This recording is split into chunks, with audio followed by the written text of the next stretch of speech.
نحمده ونصلي على رسوله الكريم اما بعد فاعوذ بالله من الشيطان الرجيم بسم الله الرحمن الرحيم رب اشرح لي صدري ويسر لي امري واحلل عقدة من لساني يفقهوا قولي۔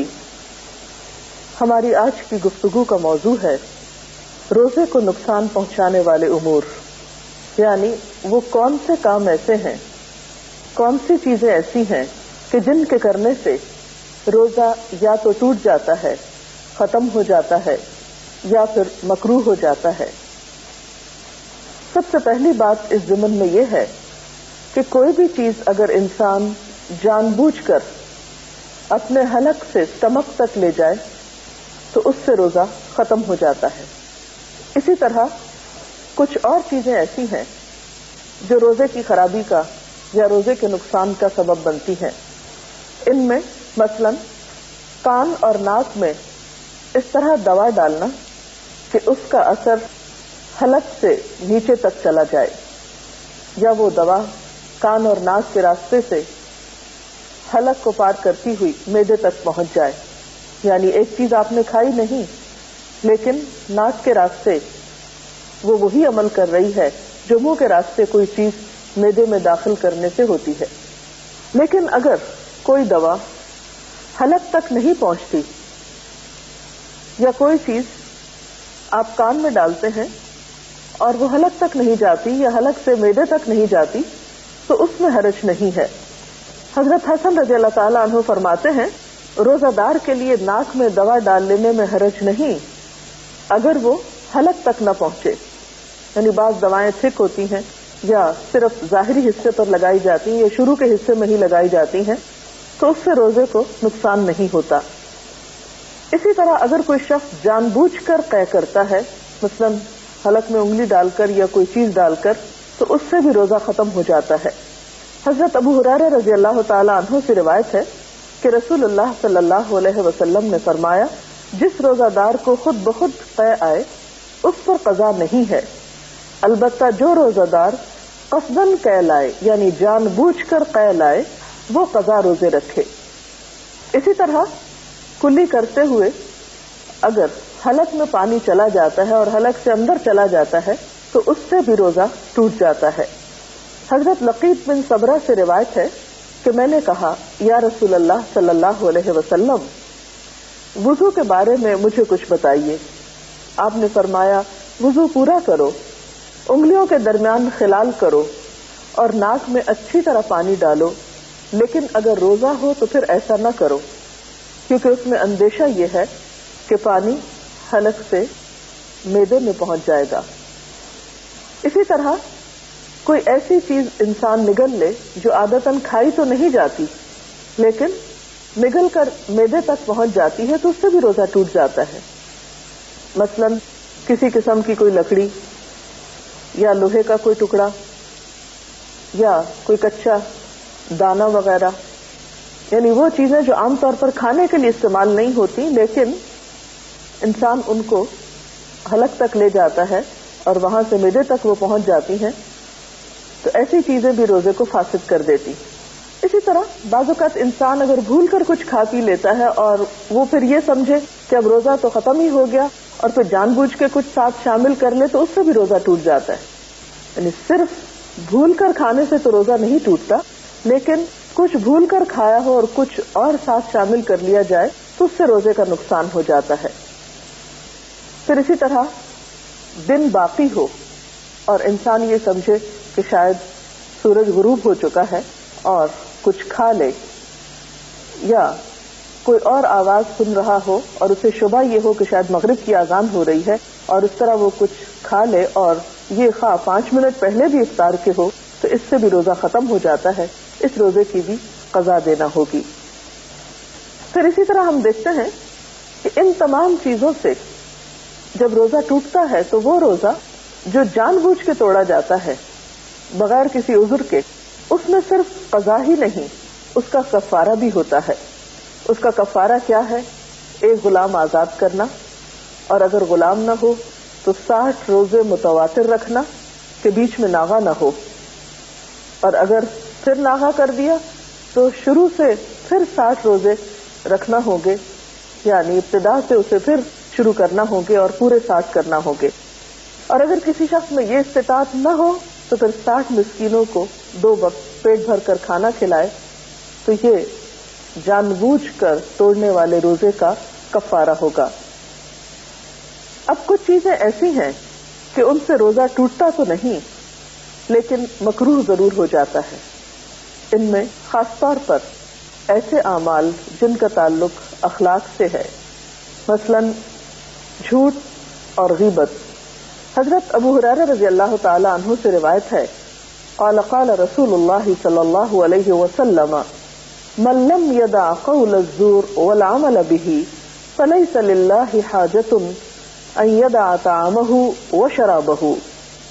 حضرت ابو ہریرہ رضی اللہ تعالی عنہ سے روایت ہے کہ رسول اللہ صلی اللہ علیہ وسلم نے فرمایا، جو شخص روزہ رکھ کر جھوٹ بولنا اور اس پر عمل کرنا نہ چھوڑے تو اللہ تعالیٰ کو اس بات کی کوئی حاجت نہیں کہ وہ کھانا پینا چھوڑ دے.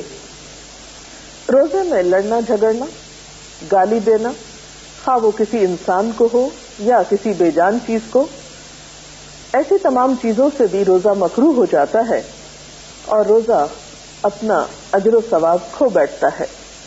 اس سلسلے میں حضرت ابو ہریرہ ہی کی روایت ہے، عن ابی ہریرہ قال قال رسول اللہ صلی اللہ علیہ وسلم ليس الصيام من الأكل والشرب إنما الصيام من اللغو والرفث فإن سابك أحد أو جهل عليك فلتقل إني صائم إني صائم. حضرت ابو ہریرہ رضی اللہ تعالی عنہ کہتے ہیں کہ رسول اللہ صلی اللہ علیہ وسلم نے فرمایا، روزہ کھانے پینے سے رکنے کا نام نہیں بلکہ بیہودہ اور فحش کاموں سے رکنے کا نام ہے. یعنی روزے کی اصل روح صرف کھانے پینے کا پرہیز نہیں بلکہ بیہودہ گفتگو سے پرہیز ہے، غلط کاموں سے بچنا ہے.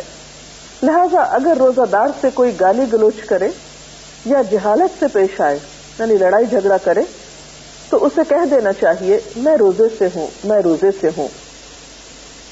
اگرچہ اس بات کا اہتمام رمضان میں بطور خاص کرنا چاہیے، لیکن عام دنوں میں بھی اہل ایمان کی صفت قرآن پاک میں جو بتائی گئی ہے وہ کیا ہے کہ وَإِذَا خَاطَبَهُمُ الْجَاهِلُونَ قَالُوا سَلَامًا، کہ جب کچھ لوگ ان سے جہالت برتتے ہیں، جاہل ان سے کلام کرتے ہیں تو وہ کہہ دیتے ہیں سلام ہو تم پر.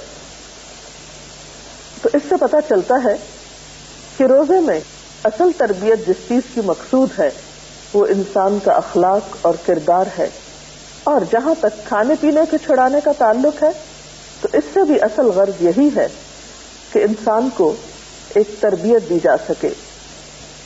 اس کے علاوہ کچھ چیزیں ایسی ہیں کہ جن کو اگر بلا ضرورت کیا جائے تو اس سے بھی روزہ مکروہ ہوتا ہے. مثلاً کوئی نمک وغیرہ چکھ کر یا کوئی بھی چیز چکھ کر تھوک دینا جبکہ اس کی کوئی خاص ضرورت نہ ہو. اس کے ساتھ ہی مناسب معلوم ہوتا ہے کہ کچھ ایسی چیزوں کا بھی ذکر کر دیا جائے کہ جن سے نہ تو روزہ ٹوٹتا ہے اور نہ ہی مکروہ ہوتا ہے، لیکن عام طور پر لوگوں کے دل میں بار بار سوال اٹھتے ہیں کہ کیا ہمارا یہ عمل درست ہے. ان میں سب سے پہلی چیز مسواک ہے. مسواک کرنے سے روزہ ٹوٹتا بھی نہیں اور مکروہ بھی نہیں ہوتا. ایک حدیث میں آتا ہے، عن عامر ابن ربیعہ قال رأيت النبي صلى الله عليه وسلم يستاك وهو صائم ما لا احصي او اعد. حضرت عامر بن ربیعہ کہتے ہیں میں نے نبی صلی اللہ علیہ وسلم کو روزے کی حالت میں اتنی مرتبہ مسواک کرتے دیکھا کہ گن نہیں سکتا. اس سے ایک اور خاص بات یہ پتہ چلتی ہے کہ روزے کی حالت میں بطور خاص اپنے منہ کی صفائی کا دھیان رکھنا چاہیے، کیونکہ روزے سے منہ میں ایک خاص بسام پیدا ہوتی ہے جو بعض اوقات دوسروں کے لیے تکلیف کا سبب ہو سکتی ہے. اسی لیے ہم دیکھتے ہیں کہ نبی صلی اللہ علیہ وسلم عام دنوں میں بھی مسواک کا بہت اہتمام کرتے، لیکن روزے میں بطور خاص. اسی طرح آنکھوں میں سرما ڈالنے سے یا سر میں تیل لگانے سے بھی روزے پہ کچھ اثر نہیں پڑتا. قال ابن مسعود اذا كان صوم احدكم فليصبح دهينا مترجلا. حضرت عبداللہ بن مسعود فرماتے ہیں کہ جب تم میں سے کوئی روزہ دار ہو تو اسے تیل کنگھی کر لینا چاہیے، یعنی اپنی حالت سنوار کر رکھنا چاہیے۔ اسی طرح خوشبو سونگھنے سے، کوئی پرفیوم وغیرہ سے سونگھنے سے یا لگانے سے روزہ نہیں ٹوٹتا۔ گرمی، پیاس اور موسم کی شدت کی وجہ سے اگر کوئی شخص بار بار نہاتا ہے یا سر پہ پانی ڈالتا ہے تو اس سے بھی روزے پر اثر نہیں پڑتا۔ حضرت ابو بکر بن عبد الرحمن کہتے ہیں کہ نبی صلی اللہ علیہ وسلم کے صحابہ میں سے کسی نے کہا کہ میں نے آپ صلی اللہ علیہ وسلم کو دیکھا کہ آپ روزے میں گرمی یا پیاس کی وجہ سے سر پہ پانی بہا رہے تھے، اور آپ جانتے ہیں کہ عرب کی گرمی جو ہے وہ ہمارے ہاں کی گرمی سے بہت شدید ہوتی ہے اور گرمیوں کے روزے کافی سخت ہوتے ہیں۔ تو ایسی صورت میں اگر انسان اپنے روزے کی شدت میں کمی کے لیے کچھ پانی کا استعمال کرتا ہے جو حلق کے اندر نہیں جاتا، نہیں اترتا، تو حرج نہیں۔ اسی طرح اگر انجیکشن لگوانا پڑے جس میں دوا ہو اور وہ دوا اسٹمک تک نہ جائے تو اس میں بھی حرج نہیں۔ جب کوئی بھول کر کھا پی لے تو اپنا روزہ پورا کرے، کیونکہ اللہ تعالیٰ نے اسے کھلایا پلایا ہے۔ اسی طرح اگر حلق میں بے اختیار دھواں یا گرد و غبار یا مکھی وغیرہ چلی جائے جس میں انسان کا اپنا کوئی ارادہ نہ ہو تو اس سے بھی روزے پہ اثر نہیں پڑتا۔